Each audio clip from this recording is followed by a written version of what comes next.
Dating all the way back to the very first Mortal Kombat, I actually worked in an arcade at the time. I remember coming into work and hearing the sound of people going, oh, ah, you know, making these loud screams and yells and cheers because they were seeing something they had never seen before. The reason fatalities appeal to so many people is these brutal, over-the-top things that, you know, most people never even want to think of doing to someone they know, or even to someone that they don't know. Fatalities are awesome in that it's a perfect way to end a match. It's a good way to show that you dominated over your defeated opponent. It's a final punctuation mark that, okay, I just kicked your ass, and now I'm gonna humiliate you even more. What makes the fatalities awesome, I think, is the sense of humor to them.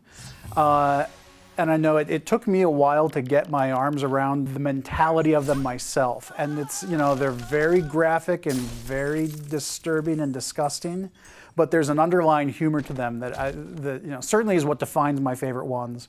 And it was kind of what made them enjoyable to work on for me. It was you know, finding that humor and kind of bringing that out, you know, graphically and visually. I think a lot of the casual players, you know, specifically pick up Mortal Kombat, are always looking up, you know, what are the fatalities, how gruesome they are, you know, even finding out, like unlocking them through the game and stuff like that. And I really think, you know, this game around, I think we really took it to a whole new level. Initially, we, you know, we try and come up with a brainstorming session, kind of get some ideas, or like think about stuff, and then we kind of all get together, me and the other designers, and go through, kind of bounce ideas off each other a little bit, and kind of formulate one really great idea out of all of us. And from there, we do a couple practices, try to figure out the timing, things like that. We go in the studio, we shoot the actual motion. From there, we take the data, process it, get it into the computer, exaggerate it well beyond whatever we shot so that we get like this really great performance with all the gruesome, brutal things that people come to expect from Mortal Kombat. So once all of the action had been defined, we would make sure that blood, any of the magic, any of the you know, any of the other visuals that don't fall under either environments or characters would get put into the cinemas. The most fun I had was actually the one fatality. Actually, in particular, was the Kung Lao. You know, one of the iconic ones that have been used in a lot of the marketing now, when he lays down his hat and, you know, pulls the unsuspecting victim through it. Carlos is you know, he's a huge character in the studio, and he likes to keep the mood upbeat. The best part that I love about these fatalities is I get to beat up on Rick O'Mara, and he also gets to, you know, perform his fatalities on me. I actually remember when we were shooting the Cabal fatality where the victim falls on the hook swords, and you had Tony supporting Carlos as Carlos is falling over, and it was just hilarious because when you look at the raw data up on the screen, you don't see Tony there, so he fell and it looked so perfect. It was hilarious. Maybe about like the third or fourth take, we start getting into more or less of the vision of the actual fatality, and it starts getting amped up with, you know, all that emotional content where you're getting into, you know, like, I really need to stab these knives into these guys' clavicle so that way the lightning will strike.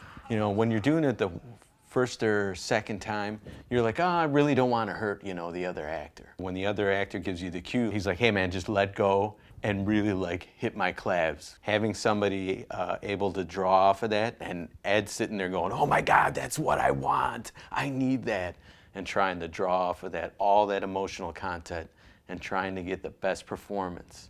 My role on fatalities was to make sure that once everything else was in place, that we had visual effects for the fatalities.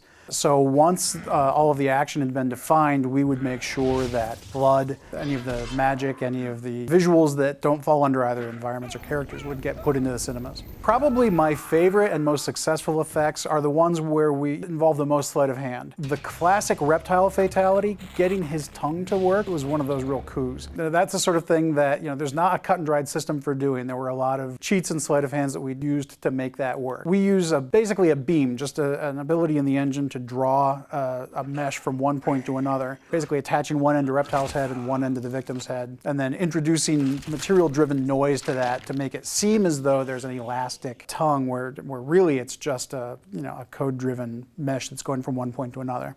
Yeah, some of the key points that we really try to focus on is to make sure that every fatality fits into the same look and feel as the others. We don't want one or another to kind of feel different. Each character had approximately 18 points of dismemberment. So you can imagine, the technical hurdles we had to go through initially, working closely with the tech group to get a procedural tool inside of our tool to be able to do it on the fly. The effects guys had a major role in making the fatalities just look perfect. They are masters of blood placement and all the effects that go with fatalities, like radons, electricity, all the blood decals that had to be put on to make fatalities look nasty. There's not just clean cuts anymore. There's bloody stumps wherever there's a sever point. Every fatality had its own challenges, ranging from just making the blood look good, and blood from the outset is a tricky thing to get right. Fluids and liquids are a difficult thing to do in particles, and even more difficult to do in real time when we don't have the ability to render something, when we have to do a graphic that will update 60 times a second. And so even just the rudiments of getting the liquids to look good had its own challenges. One of the really cool things was at E3 this year and a bunch of the other trade shows, we got to see some of the stuff that we thought of and came up with, and we weren't sure how well it was going to translate. I thought it was cool, but then during the demos we did, the first time we showed fatalities, we showed this trailer of a bunch of the fatalities together, and we had people standing up and clapping for moments of things that I came up with, like Sector's fatality, for instance, when all the missiles come out and blow up all the body parts, people just going nuts for that. A lot of people were cringing, and I think that's kind of maybe when we started, or going in the right direction here. Taking some of the old stuff, blending in with some new ideas, and that's what I think is really cool about this little nod to the classics. The best fatalities are the ones that are nasty. They're really violent, but at the same time have a comedic tone to it. Those are always the best ones. Most of them actually have a comedic tone to it, and I think that's what makes fatalities popular. Get over here!